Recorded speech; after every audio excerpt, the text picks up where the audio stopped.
QR code పెట్టిన వ్యక్తి ఆనాటి ముఖ్యమంత్రి మా నాయకుడు జగన్మోహన్ రెడ్డి గారు.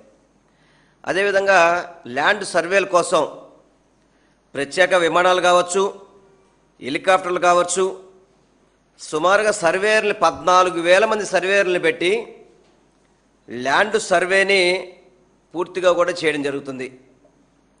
అదేవిధంగా ఇదే సర్వేని ఎన్నికల ముందు ఈ సర్వే చెయ్యొద్దు, అధికారంలో రాగానే సర్వే రద్దు చేస్తాను, ఈ సర్వేల్ని మీరు నమ్మకండి అని చెప్పిన వ్యక్తి ఈరోజు అదే సర్వేలు మేము చేయించామని చెప్పని ఇదొక క్రెడిట్ చోరీ అనమాట.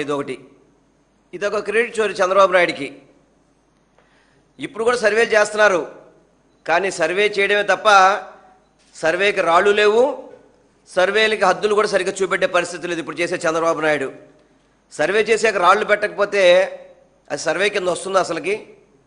బాబు గారు చెప్పండి, చంద్రబాబు గారు, మీరందరూ కూడా ఇప్పుడు ఎందుకు సర్వేలు చేస్తున్నారంటే భూములు కాజేయడానికి, ఎక్కడ ఏ భూముల్ని వాళ్ళ బినామీలకి అప్పచెప్పడానికి, పేదల భూములు లూటీ చేయడానికి, పేదల భూముల్ని వాళ్ళ బినామీలకి అప్పచెప్పడానికి మాత్రమే వీళ్ళు పనిచేస్తారు. కానీ మా నాయకుడు జగన్మోహన్ రెడ్డి గారు ఆ రోజు మా ప్రభుత్వంలో కొత్తగా 42,307 మంది రైతులకి 46,463 ఎకరాల అసైన్ భూములు పంపిణీ చేయడం జరిగింది. ROFR పట్టాల కింద 1.54 లక్షల గిరిజన కుటుంబాలకి 3.26 లక్షల ఎకరాలుపై హక్కు కల్పించడం జరిగింది. విలేజ్ సర్వీస్ ఇనామ భూములు కింద 1.58 లక్షల ఎకరాలకి 1.61 లక్షల మందికి మేలు చేస్తూ ఆ భూముల్ని నిషేధిత జాబితాల నుంచి తొలగించడం జరిగింది. మీరు వచ్చాక ఆ ప్రక్రియనంతా పక్కన పెట్టి మీకు ఎవరికైతే అవసరం ఉంటుందో ఆ భూముల వరకే రిలీజ్ చేస్తారు తప్ప పేద ప్రజలకు కానీ రైతులకు కానీ ఎక్కడ కూడా మీ భూముల వల్ల లబ్ధి చేకూరే పరిస్థితి కూడా లేదు. వీటన్నిటి పక్కన పెట్టి చంద్రబాబు నాయుడు తల్లి చెల్లి గురించి మాట్లాడతాడు. చంద్రబాబు నాయుడికి సిగ్గు సెర ఉండాలి అసలుకి. మాట్లాడితే తల్లి చెల్లి గురించి మీకెందుకు నాకు అర్థం కావట్లేదు. నీకు సొంత పిల్లనిచ్చిన మామ నీకు కేర్ ఆఫ్ అడ్రస్ ఇచ్చి నీకు బట్టలు లేకపోతే బట్టలు తొడిగి నీకు ఆ రోజు అన్ని విధాలు కూడా నీకు సహాయం చేసి వాళ్ళ కూతురు నుంచి పెళ్లి చేస్తే అటువంటి మామను వెన్నుపోటు పడిచి ఆ ముఖ్యమంత్రి స్థానం తీసుకున్నావే, నువ్వా తల్లి చెల్లి గురించి మాట్లాడటానికి? ఎవరైనా నమ్ముతారా? చంద్రబాబు నాయుడికి సెంటిమెంట్లు ఉన్నాయని కానీ, చంద్రబాబు నాయుడికి ఏదైనా చుట్టరికాలు కానీ బంధురికాలు కానీ, కేవలం రాజకీయం కోసం బంధురికాలు తీసుకుంటావు తప్ప నీకు ఎక్కడైనా కానీ మానవత్వం ఏమైనా ఉందా అసలు? మీకేమన్నా మాట్లాడితే తల్లిని చెల్లిని మోసం చేశారని చెప్పి అంటున్నావు. మా నాయకుడు జగన్మోహన్ రెడ్డి గారు వారి చెల్లెలకి 263 కోట్లు నగదుగా ఇచ్చాడు ఆయన. నువ్వు ఎప్పుడైనా మీ చెల్లెలకి ఇచ్చావా? మీ చెల్లెలకి ఇచ్చారా? మీరు కుటుంబ సభ్యులకి ఎవరికి ఇచ్చావా నువ్వు ఎప్పుడైనా కానీ? నువ్వు మాట్లాడితే తల్లి చెల్లి గురించి మాట్లాడతావు. ఇవన్నీ కూడా చంద్రబాబు నాయుడు ఏంటంటే అతను ఏ ప్రజలకి మేలు చేయలేకపోవడం, ప్రజలకి మంచి చేయలేకపోవడం, ఇచ్చిన హామీలు తొంగలో తొక్కుతున్నప్పుడు డైవర్షన్ పాలిటిక్స్ అనమాట. ఈరోజు చంద్రబాబు నాయుడికి కానీ కూటమి నాయకులందరికీ కూడా మావిగన్ అనేది వణుకు పుట్టిస్తుంది. ఈరోజు మావిగన్ అనేది వణుకు పుట్టిస్తుంది. రాష్ట్ర ప్రజలందరూ కూడా దీన్ని ఎక్కువగా ఏదైతే జగన్మోహన్ రెడ్డి గారు గుంటూరు, విజయవాడ, మచిలీపట్నాన్ని కలిపి మీరు రాజధాని చేయాలని చెప్పని ప్రతిపాదించారో ఆ ప్రతిపాదన ప్రతి ఒక్క ప్రజానీకానికి ఆమోదయోగ్యమైన ప్రతిపాదన. దాని గురించి చర్చ బాగా నడుస్తున్న టైంలో డైవర్షన్ పాలిటిక్స్, అదేవిధంగా మీ ఎవరికి కూడా మీ కూటమి నాయకులు ఎవరికి కూడా నిద్రాహారాలు లేకుండా ఒక్కొక్కరు పిచ్చి పట్టినట్టు మాట్లాడుతున్నారు. మీరు అందరూ కూడా మావిగాన్ అంటే వాటికన్ అని చెప్పి అంటున్నాడు. అంటే అతనికి ఎంత దీంట్లో ఉన్నాడంటే, అంత పిచ్చిలో ఉన్నాడంటే ఈరోజు జనరల్గా హిందువులందరికీ కూడా కాశీ, తిరుపతి, అయోధ్య అనేది హిందువులకి ఒక భక్తి ప్రదేశాలు, ముక్తి ప్రదేశాలు కూడా ఇవన్నీ చెప్పాలనుకుంటే. ముస్లింకైతే మక్కా, క్రైస్తవులకైతే వాటికన్ అని చెప్పని మనందరికీ కూడా తెలిసిన విషయమే. అటువంటి వాటికన్ని అవమానించే విధంగా, అంటే మావిగన్ని వేస్ట్, వాటికన్ వేస్ట్ అనే విధంగా చంద్రబాబు మాట్లాడుతున్నాడంటే మతాల మధ్య ఏ విధంగా చిచ్చు పెడతాడనేది మనందరం కూడా గమనించాల్సిన అవసరం ఉంది. జగన్మోహన్ రెడ్డి గారు ఏం చెప్పారండి? ఎందుకు మీకు మావిగన్ అని చెప్పారు మీకు తెలీదా? మీరు అమరావతికి కేవలం రోడ్డు, డ్రైనేజీ, కరెంటు, నీళ్లు కోసం అని చెప్పని 2 లక్షల కోట్లు అప్పు చేసి మీరు ఖర్చు పెడుతుంటే ఇవి రాష్ట్ర ప్రజలకు భారం అవుతుంది, పెనుభారం అవుతుందని చెప్పని ఒక మంచి ఆలోచన చేసి మచిలీపట్నం, విజయవాడ, గుంటూరు అయితే కనుక ఆల్రెడీ మచిలీపట్నంలో పోర్ట్ ఉంది, విజయవాడలో మంచి జంక్షన్, రైల్వే జంక్షన్ ఉంది, గన్నవరంలో ఎయిర్పోర్ట్ ఉంది, అదేవిధంగా గుంటూరు సంబంధించి అనేక వ్యాపార మిర్చి యార్డులు కానివ్వండి, అనేక వ్యాపార సంస్థలకి హబ్బుగా ఉంది. కాబట్టి వీటన్నిటిని కలిపితే ఒక తక్కువ ఖర్చుతో రాజధాని నిర్మాణం అవుతుందని చెప్పని, మీ మేలు కోసం రాష్ట్ర ప్రజలకు మేలు జరగాలని చెప్పని ఆయన చెబితే దాని గురించి మాట్లాడే దమ్ము ధైర్యం లేకుండా చాలా పిచ్చి పిచ్చి ప్రాణపనలు మాడుతున్నాడు. జగన్మోహన్ రెడ్డి గారు చెప్పిన దాంట్లో తప్పే ఉందా? 3 నగరాల్ని కలిపి ఒక గ్రోత్ ఇంజిన్గా ఆయన మాట్లాడుతుంటే దాని గురించి సమాధానం చెప్పే దమ్ము ధైర్యం లేదు.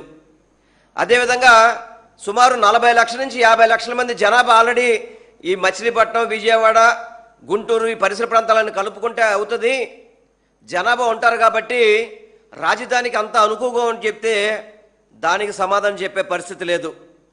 పరిస్థితి లేక ఆయన దోచుకోవడానికి కోసం అని చెప్పని ఇప్పుడు అమరావతి అనేది ఒక ఐలాండ్, ఒక ద్వీపంలో ఉంటుంది. దానికి అన్నీ కూడా మనం నిర్మించుకోవాల్సిన పరిస్థితి ఉంది.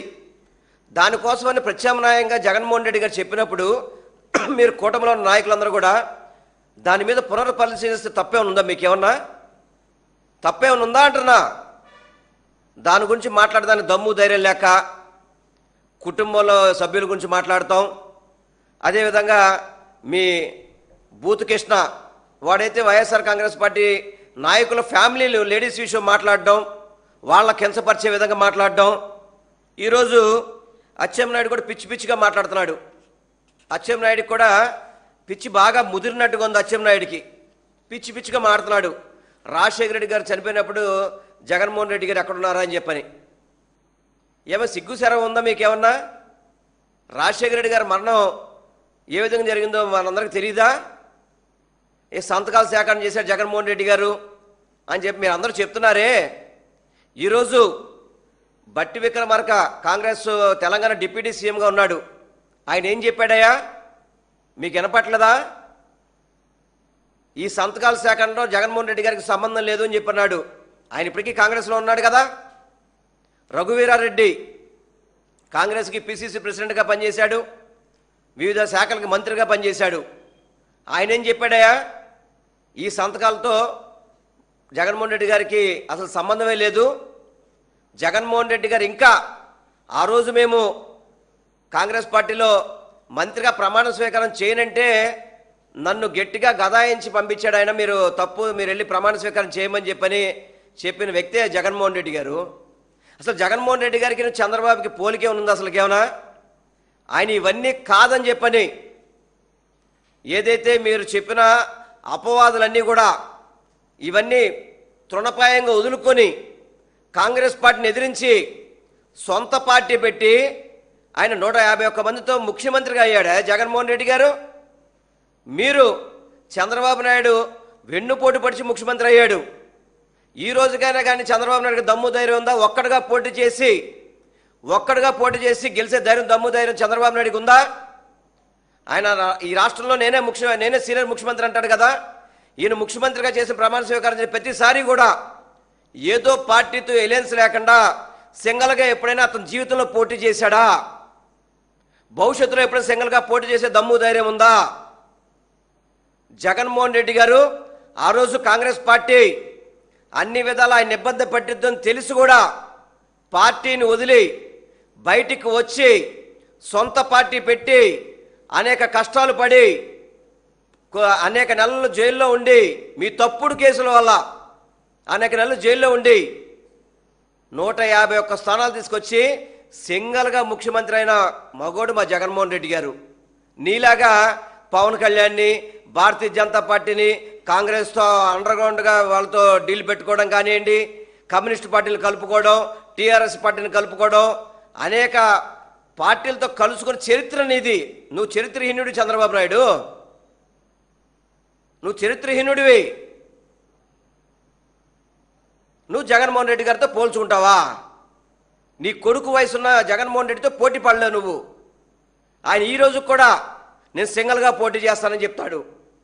ఈ రాష్ట్రంలో సింగల్గా పోటీ చేసే ఏకైక పార్టీ అది వైఎస్ఆర్ కాంగ్రెస్ పార్టీ, జగన్మోహన్ రెడ్డి గారి నాయకత్వంలోనే. ఈ తప్పుడు ప్రారంభాలు ఆపండి. మీకు దమ్ము ధైర్యం ఉంటే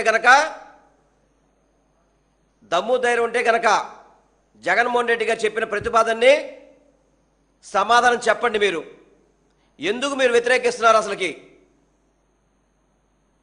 మచిలీపట్నం, విజయవాడ, గుంటూరుని ఎందుకు మీరు వ్యతిరేకిస్తున్నారు? అంటే విజయవాడ, గుంటూరు, మచిలీపట్నం అభివృద్ధి అవ్వడం మీకు ఇష్టం లేదా? అందుకనే వ్యక్తిగత హననానికి దిగుతున్నారు వీళ్ళందరూ కూడా. సమాధానం చెప్పలేక, జగన్మోహన్ రెడ్డి గారు అడిగిన ప్రశ్నలకి సమాధానం చెప్పలేక వ్యక్తిగా హననానికి వెళ్తున్నారు. ఇవి రాష్ట్ర ప్రజలందరూ కూడా గమనిస్తున్నారు. చంద్రబాబు నాయుడు ఈరోజు జగన్మోహన్ రెడ్డి గారు అధికారంలో ఉన్నప్పుడు ఏ ఒక్కరోజు కూడా ఈ ఆంధ్ర రాష్ట్రాన్ని విడిచి పక్కకి వెళ్ళలేదు. కానీ మీరు వారంలో 3-4 రోజులు బయటే ఉంటారు. తెలంగాణ అని చెప్పని ఎక్కడో బయటికి వెళ్తారు మీరు. ఈ రోజుకు ప్రతిపక్ష నాయకుడిగా నెలలో 5 రోజులు విజయవాడలో ఉంటున్నాడు ఆయన.